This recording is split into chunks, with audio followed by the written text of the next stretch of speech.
Last episode में हमने देखा कि कैसे पैसों की कमी को पूरा करने के लिए जियान ने स्क्रिप्ट ऑफ एलेक्जेर बनाकर ऑक्शन में बेच दी, जिसके बाद उस ऑक्शन यानी बोली में उसी के पापा ने वो दवाई खरीद ली। अब इस एपिसोड में हमें दिखाते हैं कि जियान के पास पैसों की कमी पूरी हो गई है, लेकिन उसके पापा से उसके भाई यानी जियान के चाचा इतनी महंगी डील करने पर लड़ रहे थे। लेकिन जियान उन सबको उल्टा यह कहकर फटकार देता है कि वो अपने बेटे के लेवल बढ़ाने के लिए कुछ भी करेगा और ऐसा करने के लिए वो अपनी संपत्ति तक को बेच देगा। अब उनकी ये सब बातें जियान भी सुन लेता है, जिसके बाद वो अपने पापा से मिलता है तो इमोशनल होकर उन्हें गले लगाकर बहुत रोता है और कहता है कि मैं जल्दी से जल्दी अपने लेवल्स बढ़ाकर 3 साल बाद होने वाले मैच को जरूर जीतूंगा। अब जियान बहुत खुश होता है, जिसके बाद वो अपने बेटे को स्पिरिट ऑफ एलेक्जेर देता है। अब जियान आज रात को ही लेवल बढ़ाने का डिसाइड करता है, लेकिन उसका मास्टर उससे जल्दबाजी ना करने की कहता है, क्योंकि जल्दबाजी से उसकी हेल्थ पर बुरा असर पड़ सकता था। वो फिर अपनी ट्रेनिंग पूरी जी जान से करने लगता है और वैक्यूम पाम और फायर ब्लोइंग टेक्निक की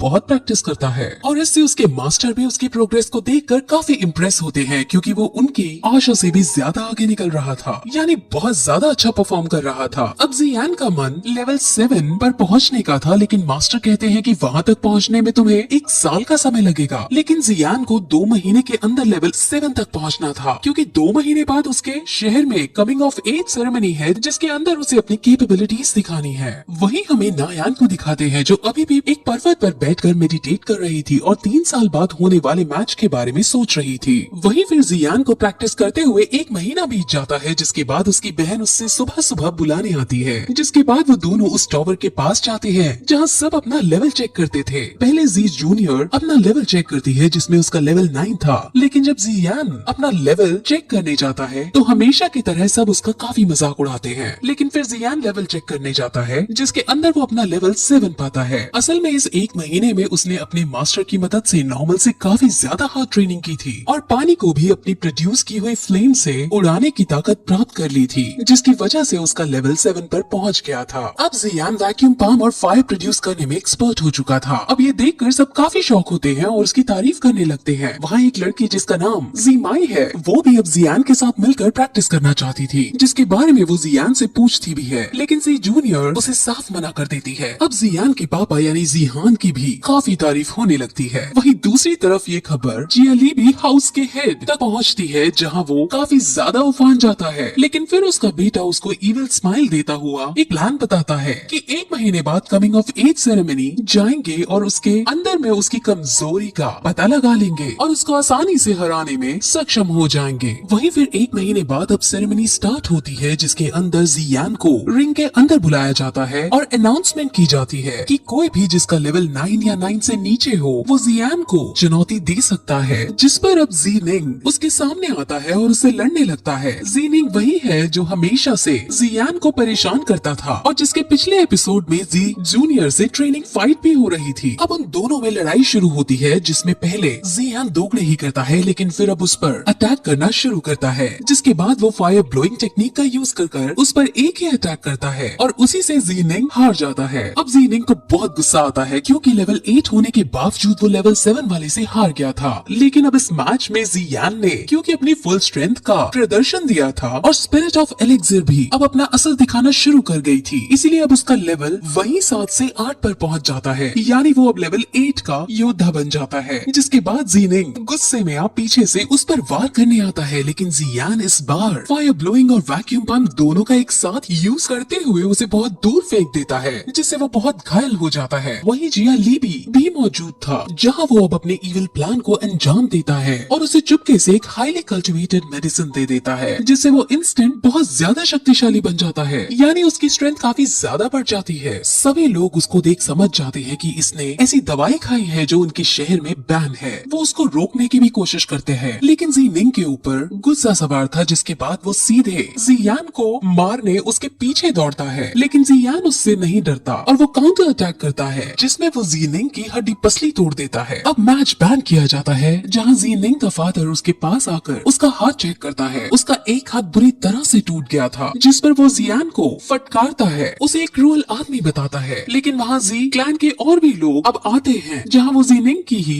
गलती बताते हैं, क्योंकि जो मेडिसिन उसने खाई थी वो उनके शहर में बैन थी और अब उसको वो 3 महीने के लिए जेल में डाल देते हैं और जियान को विनर घोषित कर दिया जाता जाता है। ज़ीनिंग ज़ीनान के चाचा का बेटा था, यानी उसका ही भतीजा था। वहाँ पर याफी भी मौजूद थी और वो भी जियान को देखकर काफी ज्यादा शॉक हो गई थी। वही सब अब अपने अपने क्लान में लौट जाते हैं, जहाँ जियाली भी काफी ज्यादा आग बबूला हो रखा था, क्योंकि एक साल में लेवल 8 तक पहुँचने वाला इंसान उसने पहले कभी नहीं देखा था। असल में जियान की ताकत डे बाय डे बढ़ती जा रही थी, जिस वजह से जी क्लान मजबूत हो रहा था। और अगर ऐसा ही चलता रहा तो अगर उसकी शादी 3 साल बाद ना भी हो पाई, तब भी जियान इतना शक्तिशाली होगा कि वो अकेले ही सभी क्लान्स पर डोमिनेट कर पाएगा। इसलिए उन सभी को जियान से डर लगने लगा था। लेकिन अब भी उसका बेटा फिर से उन्हें चिंता ना करने की कहता है और उन्हें एक आदमी से मिलवाता है। उस आदमी का नाम लियू जी है और वो हालांकि बहुत अय्याश किस्म का आदमी है, लेकिन जियाली बी की अगर कोई मदद कर सकता था तो वो ही आदमी था। जियाली बी उससे जी क्लान को डिस्ट्रॉय करने में मदद मांगता है, जिस पर वो मान जाता है, लेकिन अपनी एक शर्त रखता है कि अगर वो उससे ऑक्शन हाउस के इंचार्ज या फाई को लाकर उसे देगा, यानी लियू जी को या फाई के साथ अय्याशी करने का मौका मिलेगा, तभी वो जियाली बी की मदद कर देगा। अब जियाली बी के पास और कोई चारा नहीं था, इसलिए वो मान जाता है। वहीं हमें फिर जियान को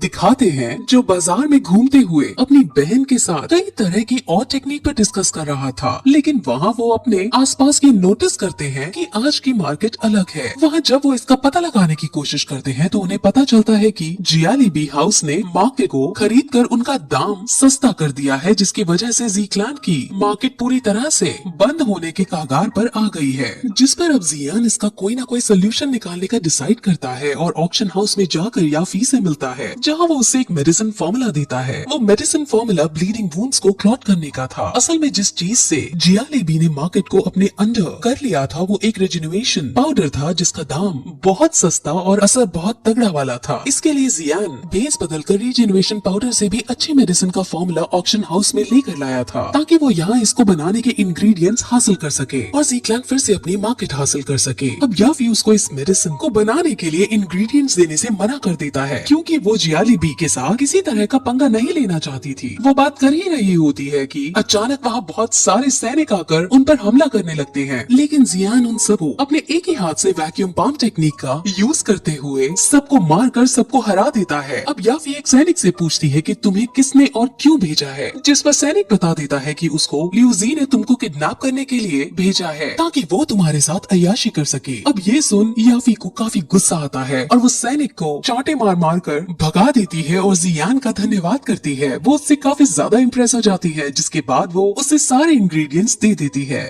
जिस पर अब जियान इन सभी को जी क्लान को देने को कहता है। याफी पूछती भी है कि तुम्हारे जी क्लान के साथ क्या संबंध है और तुम कौन हो, जिस पर अब जियान अपना मास्क हटाकर उसे अपना फेस दिखा देता है और उसको देखकर याफी बहुत ज्यादा खुश होती है, क्योंकि वो पहले से ही उसकी फाइटिंग स्किल्स से इम्प्रेस रहती थी। वहीं जियाली भी लीजी की इस हरकत पर बहुत गुस्सा होता है, क्योंकि उसे डर था कि अब उसका ऑक्शन हाउस में एंट्री बंद ना हो जाए। लेकिन उसका बेटा बताता है कि उसने हमारी एंट्री बंद नहीं की, लेकिन हमारे खरीदे जाने वाली चीजों के दाम 5 गुना ज्यादा बढ़ा दिए हैं। वहीं अब जी क्लैन के सभी बड़े लोग ऑक्शन हाउस में कुछ ऐसा सामान ढूंढने का प्लान बना रहे थे जिससे वो रिजेनरेशन पाउडर को टक्कर दे सके। कि तभी वहाँ याफी उन सभी इंग्रेडिएंट्स को लेकर उनके महल के अंदर आती है, जहाँ वो उन्हें इन सभी इंग्रेडिएंट्स को देने की बात कहती है। जी क्लैन के पास में पैसे नहीं थे कि वो ये सब खरीद सके, लेकिन याफी उन्हें बताती है कि ये अब इन ओल्ड मास्टर का गिफ्ट है जो तुम्हें वो देना चाहते हैं। अब फिर उनके सामने ओल्ड मास्टर आते हैं, यानी जी यान भेस बदलकर वहाँ आता है और वैक्यूम पंप की मदद से वो उन इंग्रेडिएंट्स का यूज करके वही उन सभी के सामने मेडिसिन बनाने लगता है, जिसके बाद मेडिसिन तैयार हो जाती है और वो कहता है कि इस मेडिसिन से ब्लीडिंग वुंड बहुत जल्दी क्लॉट होने लगेंगे और रिजेनरेटिंग पाउडर इसके सामने कहीं खड़ा भी नहीं हो पाएगा। अब जी क्लैन इतने बड़े गिफ्ट को हासिल ऐसे ही नहीं कर सकते थे और वो मना भी करते हैं, लेकिन ओल्ड मास्टर कहता है कि ये सब मैं तुम्हारे बेटे जी यान की फाइटिंग स्किल्स को